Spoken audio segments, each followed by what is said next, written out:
pair of clarinet sonatas written in 1894 for Richard Muelfeld and published as Opus 120 would prove to be Johannes Brahms's last significant works, save for the four serious songs, a product of the following year. Together with the trio for clarinet, cello, and piano, and the quintet for clarinet and strings, these glorious compositions represent a second wind, a return to composing following a brief flirtation with retirement. It was Muelfeld himself who brought Brahms out of retirement and played the role of muse in this late compositional flourishing. And the story is fascinating, one that you might want to look into. Despite its F minor designation, the first clarinet sonata is a mostly sunny, if consistently passionate work. The gravitas of F minor permeates movement 1 until its very end and is then more or less abandoned for the remainder of the composition. The work's overall trajectory from darkness to light had been an occasional feature of Brahms's musical thought. The First Symphony, for instance, dating from the better part of 2 decades earlier, provides a close parallel, and the key relations are similar. I need to say a few words about score reading before we launch into the sonata. The clarinet for which this sonata was written is a transposing one. Basically, its tube is one whole step too long, so its music is transposed up one whole step compared to what you see in the piano part. To reconcile these two transpositions in your mind's ear, you have two options. One is to read the clarinet part as though it were in tenor clef. Unfortunately, this also involves an octave transposition and adjustments in some of the chromatic signs. The other strategy is simply to read everything in the clarinet part a whole step lower than it appears on the page. I think this approach is probably less problematic than the other, and it reflects my personal practice. The beautiful performance you're about to hear is by clarinetist John Manassa and pianist John Nakamatsu. The playing of both of these gentlemen is about as finely turned out as anything I've ever heard, and I think you'll enjoy it as well. If you're interested in a purchase, perhaps a birthday gift for someone who already has everything, you'll find this recording on the Harmonia Mundi label, and I can't recommend it highly enough. The only movement of Brahms's F minor clarinet sonata actually set in that dark key is movement 1, which finally yields to the parallel major at the very end. This movement opens with a solemn prologue in parallel octaves. As it glides into theme 1, we realize that this melody is in the Phrygian mode, which is about as serious as a composer can get. This prologue contributes a great deal of the motivic content of the themes that follow, so much so that the movement might almost be considered monothematic. The movement's first theme is sung by the clarinet beginning in measure 9. It begins with a solemn descending triadic figure very much like the opening motive of Schubert's A minor string quartet and Verdi's Requiem. That theme unfolds in a rich and complicated way, with the prologue's Phrygian mode inflection also in evidence. I think you might want to keep that in mind. As in most of Brahms's works, the transition emerges organically from the first theme and transports us safely to the sub-mediant key, D-flat major, for a theme that is clearly indebted to the movement's opening bars. That warm major key turns out not to be the true center of gravity for the second group. Instead, the goal is the minor dominant, C minor. D-flat major is that key's Neapolitan, and it is perhaps important in this connection to point out that the Neapolitan chord is a borrowing from the Phrygian mode. The approach to theme 2B is striking, involving some dark chromatic harmonies that are Neapolitan related. Again, I think you might want to keep this in mind. The exposition is supplied with its very own closing theme, and the development begins with a common tone hinge. Please indulge me a few words about the harmonic course of that development, which explores the exposition's themes very thoroughly. Its trajectory begins by falling from the exposition C minor closing to A flat major, the former key's submediant. This kind of motion to the submediant, or flat submediant in the case of major key works, is always accomplished via common tone, and that happens twice in this development section, as well as playing an important role in movement 2. This tonal strategy contrives to end the development in F sharp minor, which is the enharmonically respelled Neapolitan key of the whole. So the resolution into the recapitulation of theme 1 is also accomplished via the Phrygian half step that lent such a solemn air to the prologue that opened the movement. During the recap, the first theme is pared down considerably, as is often the case with Brahms, and the rest of the movement unfolds regularly with analogous key relations. The coda is a rangy one, including vehemence, sadness, and finally an epilogue, based on the opening prologue, that yields to the parallel major and ends quietly, almost as if exhausted by a struggle that has finally turned out right.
The A-flat major ABA form slow movement is an elegiac response to the opening essay, painted in broad brush strokes but rather spare in texture.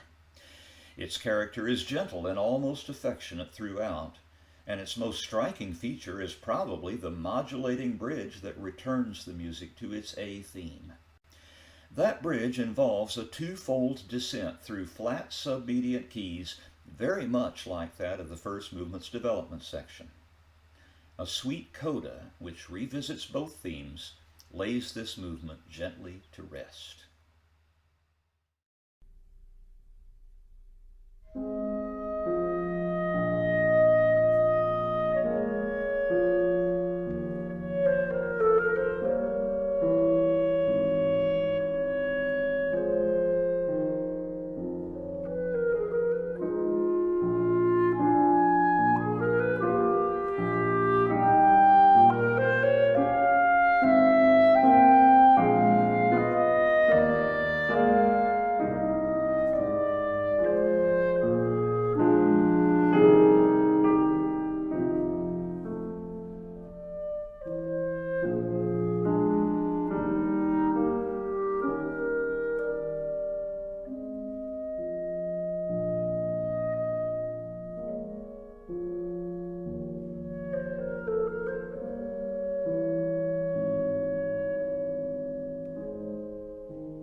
Movement 3 is an A-flat major minuet whose character alternates between that of a supple waltz and a more rustic Ländler. Its contrasting and highly syncopated trio, which exhibits clear kinship to the first movement's prologue, supplies the only other F minor music of the whole work, and the reprise of the opening minuet provides a benedictory ending to this wonderfully Viennese-sounding movement.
The Sonata Rondo form finale, set in F major, opens with another prologue, an excited klaxon in the piano answered by cries of joy from the clarinet.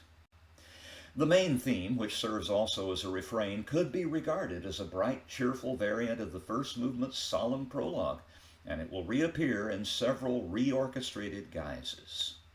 The contrasting episodes take the form of two additional themes, one treated in the usual sonata form manner, and the other as part of a development section.